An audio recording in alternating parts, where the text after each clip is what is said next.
with the New England Museum Association. Welcome to our webinar session on assessing museum impact. Just want to get you familiar with the software that we'll be using. So you can see in the chat feature, that's where everybody is typing in right now. So if you could do me a favor and type in where you're calling from so we can see where you're calling from, and also everybody else that's participating can see where you're calling from too, so you can see where the cohort is. So later on in our presentation, we will have a Q&A session. So you can either type in the chat feature, or we will move to Q&A, and you can actually raise your hand. That will be a little button on your screen, and you can either call in or use your mic on your computer, but just make sure that you have a headset or it's going to do an awful echo on that one. But at any time, if you have any questions at all, feel free to type them in the chat feature, and one of us, or probably Laura, will sit there and answer the question for you. So it looks like we are all throughout New England, which is awesome.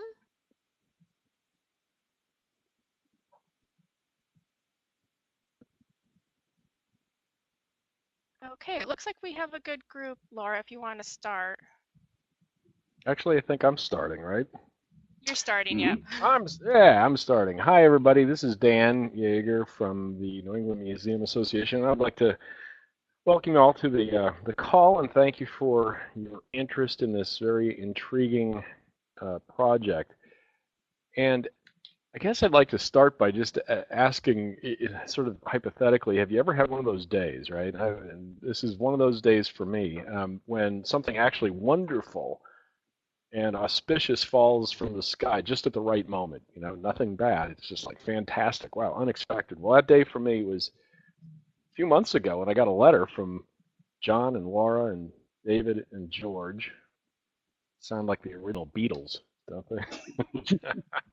The group proposing that NEMA team up with them to create this museum assessment project. And I think it was a timely letter because I've actually been acutely aware of museum assessment lately. Really, I think due as much as anything to our heightened advocacy efforts lately in the current political environment. I was down at Museum Advocacy Day in February, and many people there, and since I got back, are talking a lot, recognizing that the museums are really sometimes very awkward. They struggle to communicate their value to various audiences, and especially with the members of Congress and the like. And one of the things that I think is chief on our minds is that the metrics that we're sometimes forced to use, stuff like visitors and revenues and economic impact and so forth, they really don't adequately describe our multiplicity of impacts and the value that we have. So I was delighted when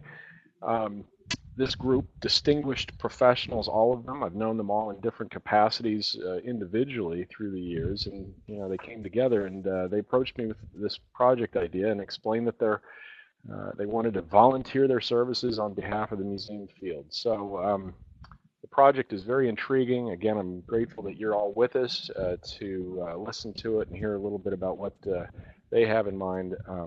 I'm delighted to partner with them, and now delighted to introduce them to you. So, Laura, I guess it's over to you. Good afternoon. It's wonderful to see so many names and associations on this list. Many of you know me. I'm a consultant in private practice and teach at a couple of museum studies programs around the area. And as Dan said, happy to be volunteering with my talented colleagues to try and push this forward with all of you. I'm David Ellis, President Emeritus from the Museum of Science, and have consulted both in the U.S. and abroad. And I am enjoying immensely working with the three colleagues here and look forward to working with some of you as well. I'm George Finn. I'm a professor emeritus from Lesley University. I started working with museums in 1981, and it's really changed my whole professional life to get involved with museums. And I'm delighted at this opportunity to continue it with you at the other end of this webinar and with my three colleagues. Hi there, I'm John Jacobson, president of White Oak Associates. We are international museum planners, and over 40 years have had many projects with many different kinds of museums all around the place. So we, the four of us, and Laura, let me switch to the next slide, please. The four of us have been discussing one of the key issues facing the museum field, which is how do we measure our impact? How do we account for all the value that we contribute to our communities? So there is pressure to account for this value from governance, from funding sources, from the media, and even from younger staff as numbers and metrics become a greater part of the culture all around us. The theory is that the use of an indicator by a museum can improve that museum's impact. Can we test this theory? Does the data then inform decisions? Are we able to make better decisions because we have data that truly tells us whether we are having an impact? Museums have so many impacts, and learning is just one of them. So we've got to acknowledge the diversity of museums, that there isn't going to be one indicator that serves all museums. We also feel that this is a collaborative process, that we, in order to develop something that really works for the museum field and that provides evidence that we can all trust, this is new territory, and it will be so much more interesting and fun and exciting if we can do this together and test stuff on the road where it counts. You guys are the ones who've got the practicing museums. We're at the point where we've got a theory that I think is important to test and might have a national impact as we report our data. Now, we have done some research, and we have a tool that we can access. It's called the Museum Indicators of Impact and Performance. It's available for free. It's an Excel database, and it tracks over 1,000 indicators that have been used by museums or museum experts internationally. And next, it comes from 51 sources, evaluation criteria, foundation objectives, just reading a few of these. But they are all trusted sources, and most of them from inside the museum field. So some sample indicators. What do we mean when we say the word indicator? How many partnerships, how many staff articles? Each of these are indicators that are tagged by their membership in the MIP 1.0 database, but they each have the potential to inform decisions about certain impacts that we're after. The first one might be useful in assessing social capital. The second one might be useful in assessing whether we're contributing to public knowledge. The next one is whether we're serving the K-12 system. The number of international tourists may have a direct bearing on economic impact. And the Net Promoter Score has can shed light on how visitors feel about us. So these are all indicators that allow us to look at our projects. And in looking at that database, we found that there are a series of potential impacts that museums can have, much broader than just single mission. Museums typically provide some mix of these 12 external impacts to either the public for public funders, or the private for corporate and private foundations, or personal impacts in the earned revenue that go to visitors and program participants. So all these things we do a little bit of: broadening participation, we serve education, we advance social change.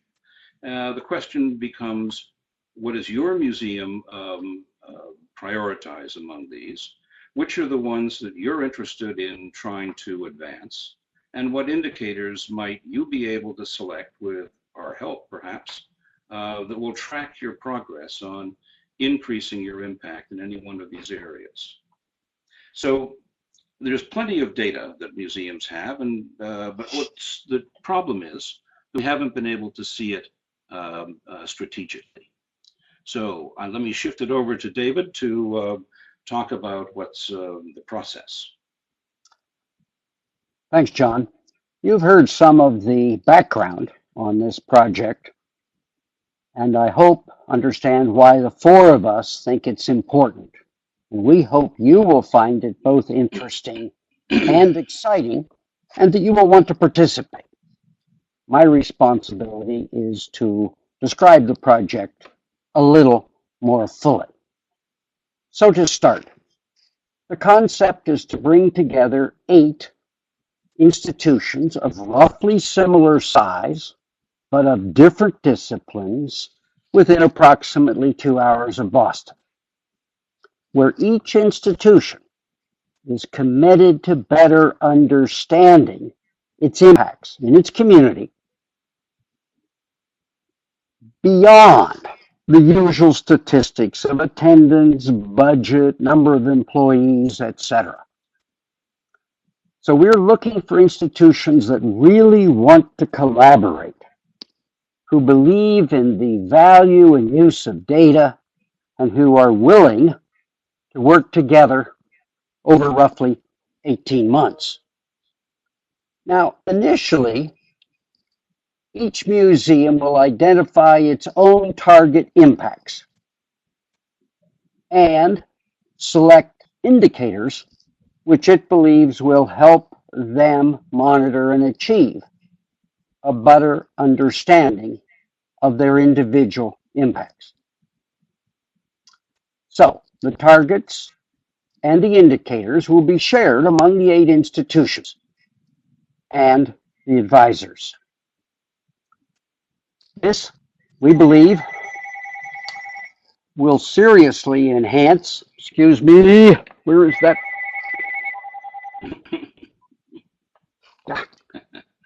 Sorry about that. We believe this will majorly enhance peer-to-peer learning and potentially suggest new opportunities for service. In addition to which, the data collected can be used internally, and we think it likely should be, in a way that would inform decisions so as you, as an individual institution, can increase your own impact and effectiveness, thereby better fulfilling your own mission. Now, that may sound very challenging, and I think it is, but we're not starting from scratch. As you've heard from John, we have a lot of information. Research that he's mentioned on impacts and on tools will help us in data collection and sharing, and it will make that feasible and easy. In addition, a database is proposed just for us to use, and collectively these will form a resource that will help you to be more analytical as you work to identify your target impact areas and your indicators. And all 4 of us are here to help as well. Now, throughout, we expect to be talking to each other, and you're talking to each other, so we can, you and collectively wherever appropriate, test and refine target impacts and indicators. And after 12 months of sharing and working together, we will see what we have learned and be prepared to disseminate it. And throughout, we expect that evaluation of our work will be an important part of our joint endeavor. Now, let me close by saying that we are extremely pleased that both AAM and NEMA have endorsed this project. We think it is maybe not necessarily a first, but at least it's a wonderful thing. And NEMA, I want to call you out particularly because you're really a partner. You're not just endorsing. With that, I will pass it on to Laura.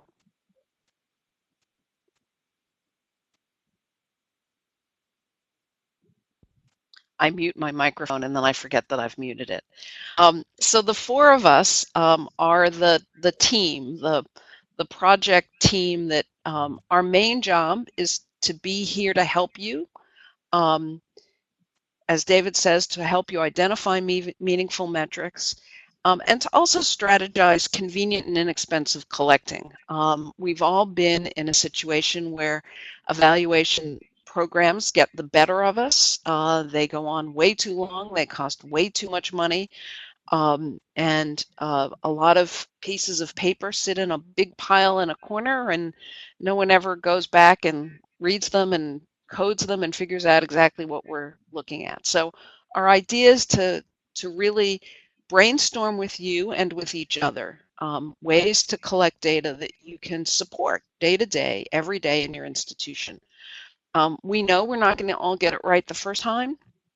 We're going to adjust plans and systems along the way, respond to glitches or surprises, and connect you with each other, connect you to each other for good ideas that we can share. So if someone discovers that they get much better cooperation from museum visitors on filling out demographic information on the way out instead of on the way in, well, we'll share that, and maybe somebody in the program will want to try that. If you discover that by taking one of your junior volunteers and putting them right in a gallery with a clipboard, you get great compliance because nobody will turn down a fresh-faced 15-year-old, well, let's share that idea and learn from each other. And the other thing is that we're here to sustain momentum. This is sketch out to be a long project. You have other things to do. You have museums to run, and we'll be there at your elbow to nudge you along. So the schedule, David said 18 months and then 12 months. The idea is that we're taking 6 months up front to set up the systems, start you off data collection, and then do data collection over a full 12 months. So that's where we go from 12 months to 18 months. We'd like a letter of interest from you to be returned to NEMA by May 12th. If you're going to AAM, do it before you go to AAM or do it on the plane home. The team is going to sit down and look at who's interested and figure out how many of you we can accommodate. I'm overwhelmed by the number of people who express some interest. I may try and lobby my colleagues to up the limit from 8 to something higher. We need to get a group that is diverse so that we are not just looking at art museums or not just looking at historic sites. We need to have a group of people that is going to be manageable for us. As it is, we pushed our limits from, we started an hour and a half, we're now at 2 hours. We're committed to doing the in-person sessions in and around Boston so that we're not going to make Marcos drive all the way from Hanover, New Hampshire down to Sam's Museum in New London, Connecticut. They're 4 hours apart, so we'll try and make it 2 hours, no more than 2 hours for everybody. We want to do the kickoff meeting in June before you all start to get too busy with the summer schedule. Work out your metrics over the summer and then get back together in September for us to really figure out what you're going to look at. So you won't start data collection this summer. You'll start data collection in the fall. We're going to have a midpoint check-in. Maybe it'll be live. Maybe it'll be a webinar. It'd be fun to have it live, but weather, timing, carbon footprint, maybe we'll decide to do it this way. And then at the end of the whole project, have a concluding meeting so that we can figure out what's happened and what we've learned. So what are your commitments? We would like you to make a commitment on the part of your director and at least one other person. It can be a board member if you've got a real data swami on the board, or someone who has been asking for a lot of data. Great project for a board member who's been bugging you to come up with more data. We're asking you for $250. That's just covering expenses, lunches for the whole group when they get together 3 or 4 times, and coffee and things like that. If you can host a meeting, that would be terrific. We want your team to come to 3 or 4 meetings, depending on how many we schedule. The time to identify the metrics, the time to collect the data, and the time to input data into this database that we'll be creating for your data. So what's going to happen? We firmly believe that what you would get out of this is that you will build your institutional capacity to gather, identify, and use data. You will become smarter about this whole notion of rigor around indicators. Once you've done that, we think this improves your decision making, improves your resource allocation, and for those of you who are in development, and I know several on the call are, we think that it'll improve your case making because you'll be able to point to real results. And all of that will improve your performance. We think this is going to be fun. We think that this will give you an opportunity to network with your peers, with us, and it's just going to be cool to be involved with a national pilot project that could have great ripple effect. It's why NEMA is on board. It's why we're on board, because we think that the impact is going to go beyond the walls of the institution, the specific institutions that participate.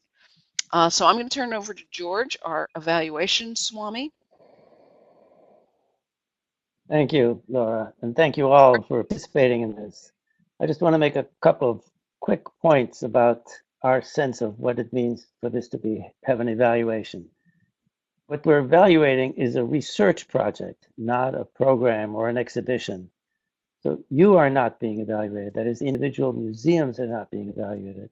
What's being evaluated is whether our ideas about the gathering of specific data is useful to you. We'll find that out, and whether it really helped you, and whether you feel at the end of this that it has helped you. So it's important to realize that you're not being asked to produce something. Your commitment is to a process, not to a particular outcome. We hope that you will participate, and then you'll have to check what comes out of this. And as far as the evaluation is, each museum will collect data relevant to its individual concerns, individual outcomes that it would like to see happen. The evaluations will be very much guided and developed with the individual museums. I have a model that I've used for decades for any kind of evaluation, which talks about what are the activities of the project. So we're going to monitor, really document the activities and see what the outcomes may be. And we will use all the possible methods that are available in social science, what people do, what people think, and what say about it and what happens. And just to see a little bit, I have a sort of beginning model of what an evaluation matrix like this would look like, which is, I think, which is on the next slide. Maybe you can't, Laura can't hear me. Can the rest of you hear me? Can no one hear me?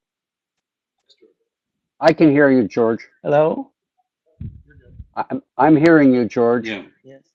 George, I think you're good. I think it was Well, just if Laura can went out for Laura. Well, never mind. There it is. I just want to show you so the way we're starting this. Of course, we want to get some data on the things that we talked about just now, planning, the seminar, and the outcomes, building this capacity, improving performance, and so on. But the important thing with this little slide is that for each individual participating museum, there will be museum-specific impacts we'll look at and have specific data from the individual museums. It's too early to really talk about this, and we'll talk much more specifically about what it means to evaluate a research project in the first meeting in June. This ends what we wanted to tell you about what it means to participate, and I think we're ready for questions. Maybe Heather, you want to review what people need to do in case they want to ask questions? Yep, so questions, we're going to move to the Q&A mode. So if you, let me switch that over.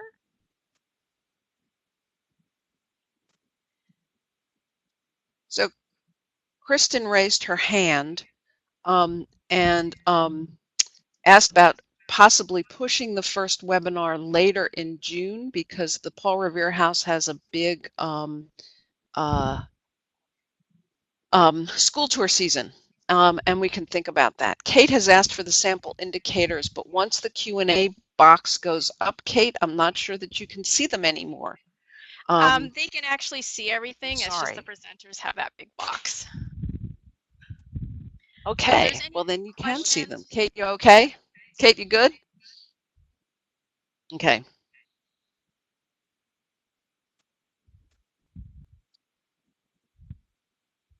So, any other questions or requests? It looks like people are typing, but if you have, if you're calling in over the phone, you can actually use the Q&A and actually have a voice.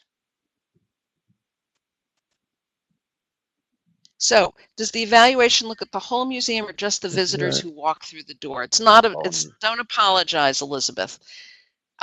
We're not necessarily even just looking at visitor experience indicators. Hold on a second, George, because I don't think it's about evaluation. Okay. We're looking at, if you look at, I'm going to go back up. I have a big Q&A over my slides. Mm-hmm. Yes, it's okay, George. They can see the slides. Only we have that big box. So to get back to you, Elizabeth, we're not just looking at impacts around visitor experience. We're looking at any sort of institutional impacts that you have identified. And so it may be that you've got an impact about preserving heritage that isn't measured with visitor experience at all. Okay, does that answer your question? Geraldine, can we email the slides to you? I don't see any reason why not, Heather, right? Yep, today is being recorded. Sam, yes. And we can share everything. Mm-hmm. Okay, so Sam, the number of indicators seems huge, and you asked a similar question. So John's database has 1,025 indicators. And that's only a small sample of the number of indicators that have been used out there. However, let me assure you that it is a database. And when I showed you that list of 12 areas, those are also usable as filters. So if you're interested in, if one of your desired impacts, for instance, is trying to broaden participation, you can filter the 1,000 indicators and find the roughly 30 or 40 that apply to broadening participation. And there are various other kinds of filters that can be used to help you narrow down your search for precedented indicators. And of course, you're perfectly free to invent your own indicators and to look and see if there is a precedent somewhere in the field that has used them and defined the terms.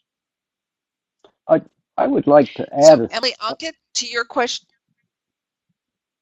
Go ahead, David.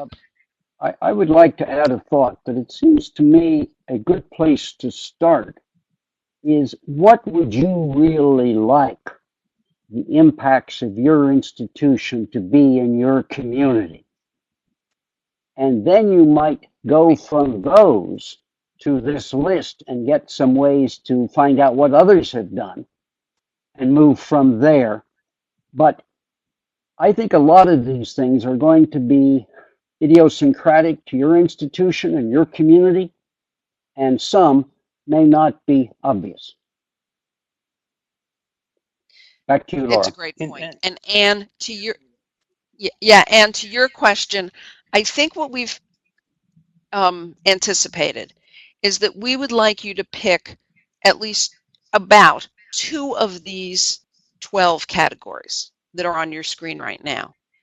And within those 2 categories, pick 2 to 4 indicators, so that we're really only asking you to monitor 4 to 8 indicators. We don't want you to monitor 1,025 indicators.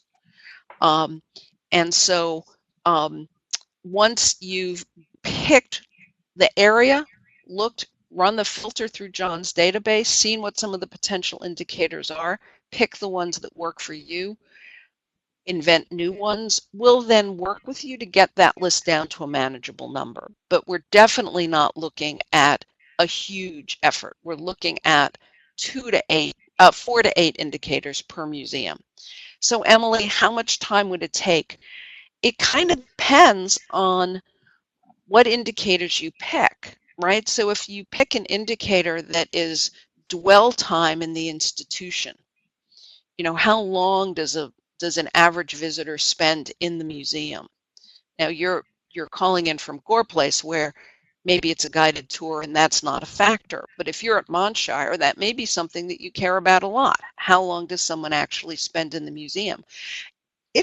You're going to have to come up with something clever in order to keep track of dwell time in the institution without making you crazy. But if that's really important to you, maybe really important at some of your institutions, we'll help you sort of strategize and share some answers. If you pick something like number of papers presented at professional conferences, frankly, you can do that tally at the end of the year and compare it to prior years, and that's maybe an hour's worth of work. So it really depends on what you pick. And I'm sorry I can't be more specific than that. George, did you have something to say about that? Laura? The secret of all of this is to get a baseline of what it is you're doing now. So part of the process will involve trying to figure out how you're going to find out how much of X is actually happening, or what your relations with the schools now, so you can see whether there's any change. And in that effort of developing the baseline, you'll also see how problematic it might be to get that data, or how simple it is. So the question will partly be answered as you start the effort. Try one indicator and say, no, that's really going to be too complicated because we can't get a grip on it now, where we are now. So how will we know how it's changed? Laura? David? I would add one other thought, and that is to think about your constituencies and what they would like to know. Not just what you would like to know, but what would the various constituencies for your museum like to know is important. What do they feel is important? What do you feel is important? How could we better meet the need of people to want to know more?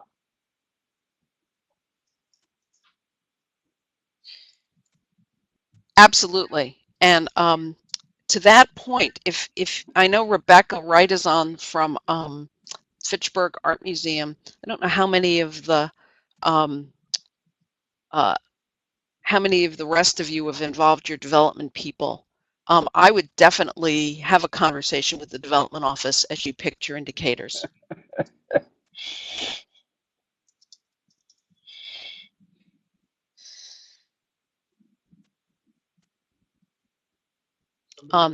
So Sam, I just typed that answer. We're looking for 2 people, basically so that we have some redundancy, so that if somebody can't come to a meeting, we're not starting from scratch with a new participant each time. It can be 2 staff. You have a small institution. It can be a staff member and a board member if that's what you want. Ann Rand asked if she could have 3 staff members to increase the redundancy. Absolutely. Maybe that, I said maybe we might upcharge her a little bit for a third lunch if 3 people came to all of the sessions. On the other hand, the Constitution Museum is a great place to meet, so if she hosted a meeting, we might comp the third lunch. I don't know.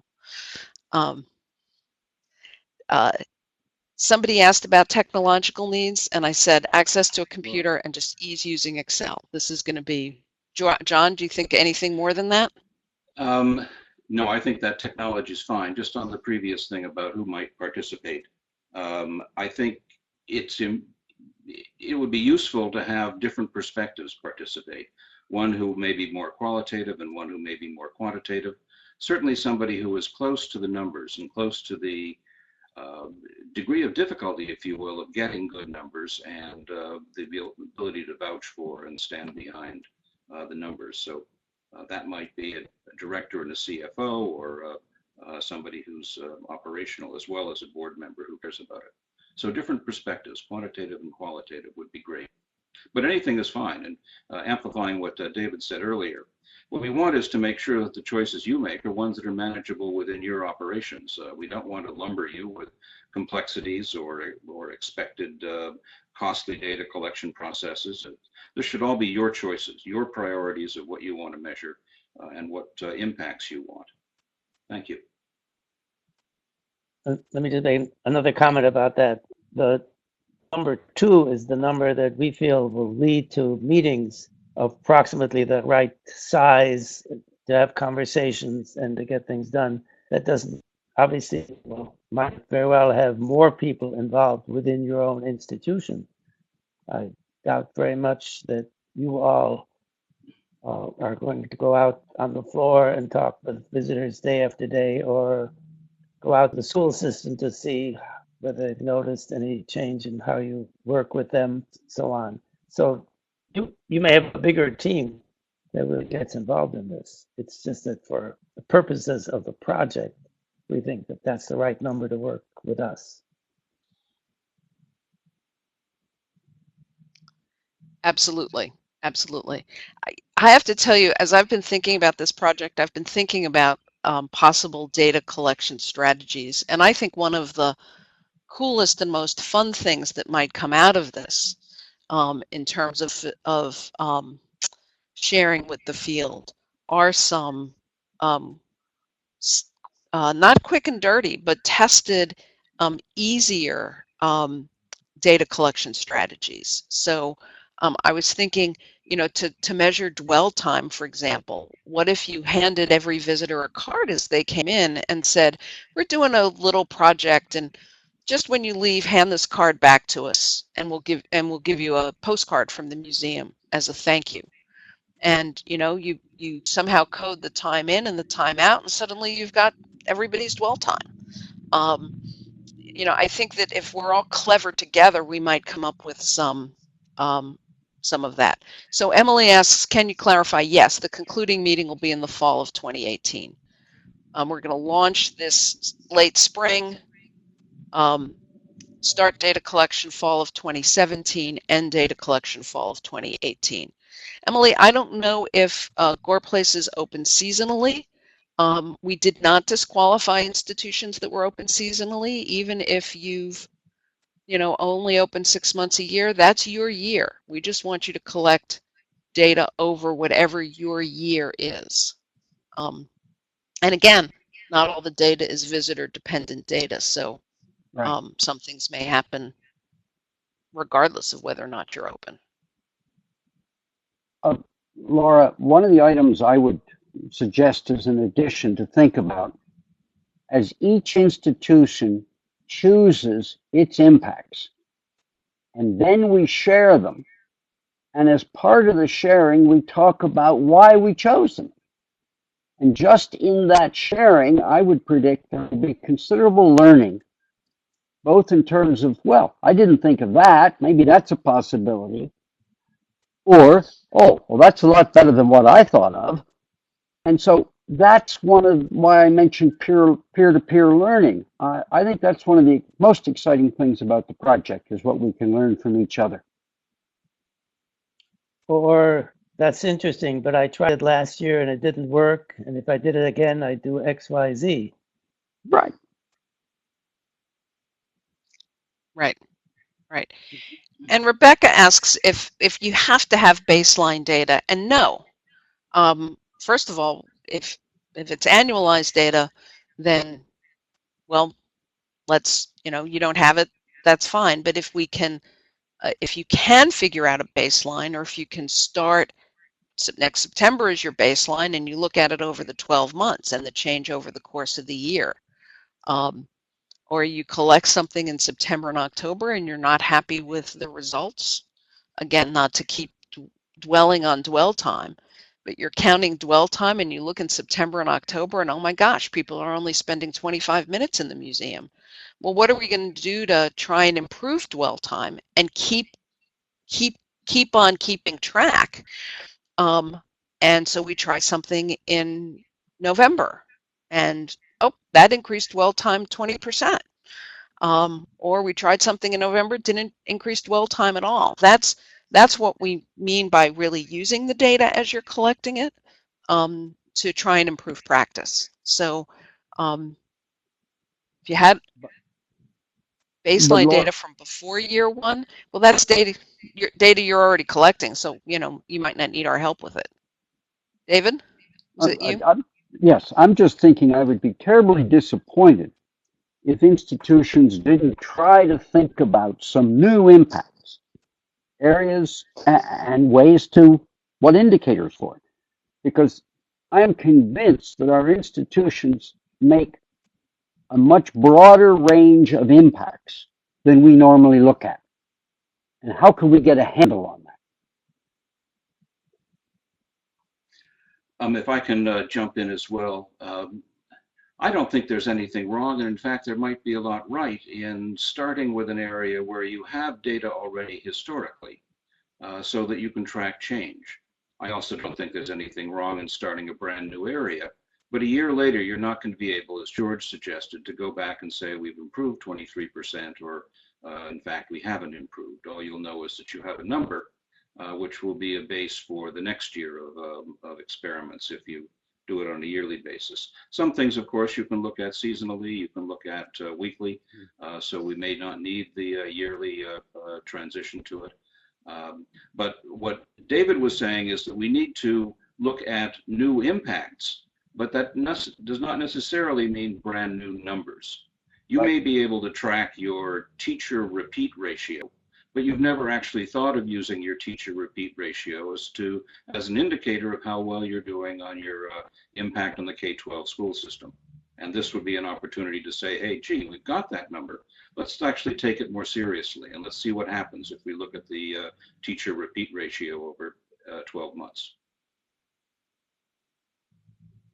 And when you have that number, we said at one point, then it's also possible to talk to the school system and see whether that is of interest to you, that you have a teacher repeat ratio that's going up. I mean, is collecting the data and or we have a much better some results from it, does that allow you to approach some of the people that you need to make the case for your museum and help you in that continuing argument? Or we have really great teacher repeat ratio in Arlington, but not in Lexington. Maybe we should go talk to Arlington about why they feel our programs are so much more valuable than the Lexington teachers. And then go to Lexington and say, gee, what's going on? Is it that you've got a lot of turnover of teachers, or you don't have money for the field trips, or are we somehow letting you down? What's the, that's the diagnostic piece of looking at data carefully. Other questions? Is anybody other than Kristen raising their hand? Kristen raised her hand very early on in the process, so I think she's okay. Yes, I think she's okay. That was about field trips. So Emily, there are going to be 3 or 4 in-person meetings. We would love it to be 4 in-person meetings.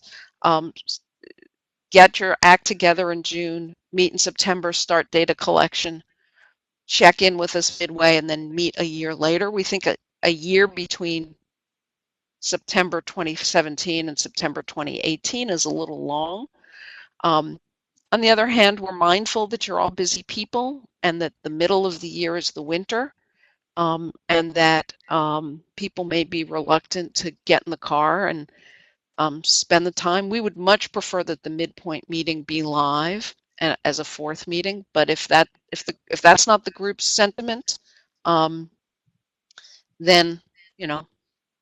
we'll accede to the group once the group's in charge. And yes, one of the things that we're hoping is that the hosts of the meeting not only plug in the coffee pot, but have some fun experience for the group visiting and take advantage of the fact that 20 visiting firemen are there can show off and share something cool. John, do you want to talk about dissemination? Yes, briefly.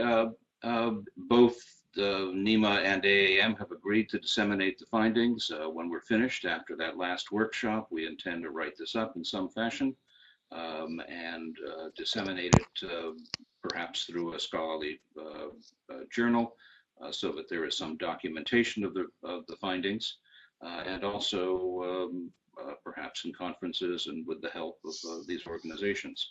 We'd like this to be a prototype process that we can send the outline out to other regional associations. We think face-to-face is important, which is why we've chosen to work with NEMA, but this is certainly a national idea that could be developed by the Association of Midwest Museums or the California Museum Association or any of the other regional associations where they can bring people together face-to-face to try this theory out. And once we get this prototype theory with enough other examples, the process can start informing many other museums of indicators that work, that indicators that have been tried by you guys and others, that others can build on, and that the field as a whole can improve its impact and performance. That's our ultimate goal, is to make it better, make better museums. Exactly. And Dan, you had some thoughts about dissemination.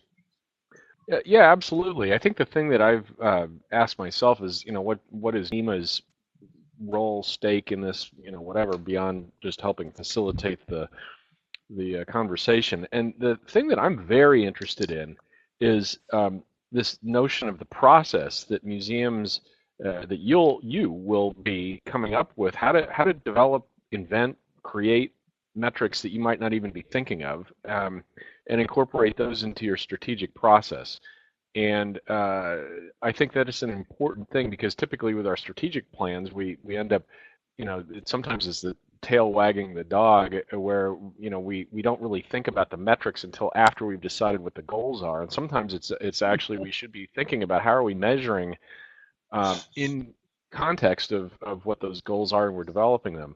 I'm going to give a little bit of a commercial here, a plug, since most of you on the call might have gotten a letter from me talking about our summer June leadership workshops, which this year is going to be, they're going to be talking about strategic planning, and one of the points that we're going to be talking about there a little bit dovetails with this, is just the metrics. And this study that you all are possibly part of is going to be very important to actually put some parentheses around that. So I'm very interested in hearing about that, and then also reflecting on what John just said about how this might be replicated field-wide. The other regional associations, my colleagues, are very keen, along with AAM, to continue collaborations that we've started with stuff like the National Salary Survey and the like. And this really fits right in with that type of a thing. I think that what we should be aspiring to do is to create basically communities of practice, which is what you all will be over the next 18 months, and supporting each other for this common task. Very discrete task of focusing on metrics. And I think that this is something that I could really encourage other areas of the country to create these communities in practice, and perhaps have even more of a groundswell. So anyway, what you all are doing will be benefiting your own individual situations, but really impacting, I think, the field as well.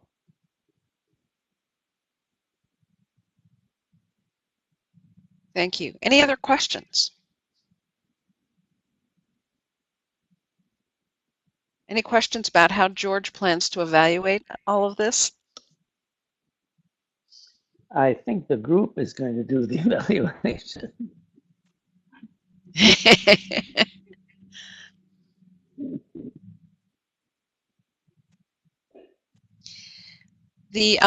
Just so you understand what the parameters were for who was on the invitation list, you are institutions with budgets between $1 and $5 million in annual budget. Freestanding institutions, no college institutions, no public, no museums owned by a public entity, freestanding, in control of their own destiny. 2-hour circle from Boston, and any discipline. We had no filter on discipline. So, and we very much hope to get a cohort that is diverse, as I said before. So in a couple of cases, we might have nudged some of those parameters in order to make sure that we had a good list. But that's in general what you are all about. So, we all know that it's not fair to compare yourselves to the New England Aquarium or the Boston Museum of Science. You need to compare yourself to peers. So that's, we tried to keep you in a peer group. So just to remind you, you got a form letter of interest. If you want to continue on, to fill that out by May 12th. On that form, we ask you if you can participate on June 13th or 15th for the kickoff. And if both of those dates are bad for you, please note something about when would be good for you. Anne Rand has a question, which I'm gonna, where did I say the letter of interest form is, Sam? I think you got it in the initial, but Heather's going to email them back out to everybody.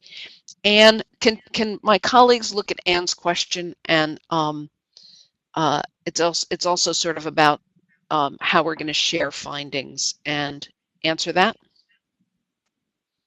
Once we gather data at our institutions, I assume you four will try and, yeah, George. Well, my answer would be, of course, we will share the information that you produce with each other. That is, with the whole group that's participating. I can't think of any other way to do that. Well, let me interject here, because we discussed this at our several meetings in precedence of this. We're not setting up an expectation that we can compare data across the museums. We're certainly comparing process as to whether this works and what are the kinds of issues that do and do not work. And we're hoping for areas where we can agree on data definition sufficiently that there may be some comparable data fields that we can look across everybody. But the devil is in the details. We have to agree on definitions. If we decide that broadening participation is a chosen area by maybe 4 or 5 institutions, and that one of the indicators that they want is staff diversity, and that maybe 3 of those institutions choose staff diversity, then we have to look at, well, what do you mean by staff? Does that include full-time equivalents? Are you including board and leadership? What do you mean by a full-time equivalent? And if we can get definition agreement among all 3 that are using that indicator on that kind of detail, great, then we can compare data. But if we can't, that's not our prime objective. It's a would be nice, and we're not going to force you to start collecting data the way others collected simply to get comparable data. It's a desirable, but it's voluntary to do those kinds of changes. One of the ways we're talking about organizing our coaching and counseling is actually by indicator. So that David, for example, may be coaching all of the museums, however many there are, who are looking at indicators around economic impact and keeping them in touch with each other. Your second indicator may be around advancing the educational agenda of the community. And for that indicator, you may be working with me with a completely different group of peers, so that we're thinking about how to structure our coaching, but we're thinking about structuring our coaching around impacts rather than around institutions. So rather than Laura taking all the history institutions and David taking all the science institutions, we might mix things up around impact instead of by institution. I know that sounds really confusing, and I'm sorry. But it is Let me also where some real interject something. strength may So come from. Right. Sam says it's not confusing, it's smart. Thank you, Sam. So Heather will mail out the letter of interest with a link to the recording. She will do this soon so that as Rebecca asks, you can share it with whoever wasn't able to participate in your institution to help them make decisions. And I think probably questions should go to Heather, and Heather will come back to all of us, to the four of us, if she can't answer the question, to get an answer for you.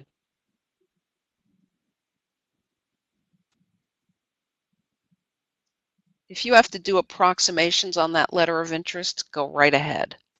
We ask you the size of your institution, your visitation.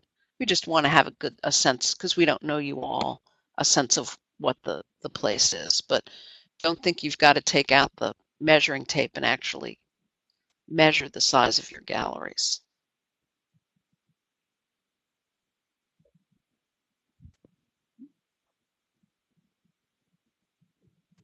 Dan? Well, okay. As there are no other questions, I'd just like to thank you all for being on the call, and again for being interested in the project. I hope that you do, in fact, take the next step of getting your letter of interest out to us in a timely fashion. I hope that we might see some of you anyway at AAM and maybe have some sidebar conversations about it. And of course, thank you to the original Beatles here, George and John and Laura and David, for volunteering for this project. I think it's going to be an awful lot of fun, and I'm really glad that they're doing it and that we're doing it together. So thanks very much, everybody. Thank you all. Thank you, everybody. And Thanks, thank you for everybody. your interest.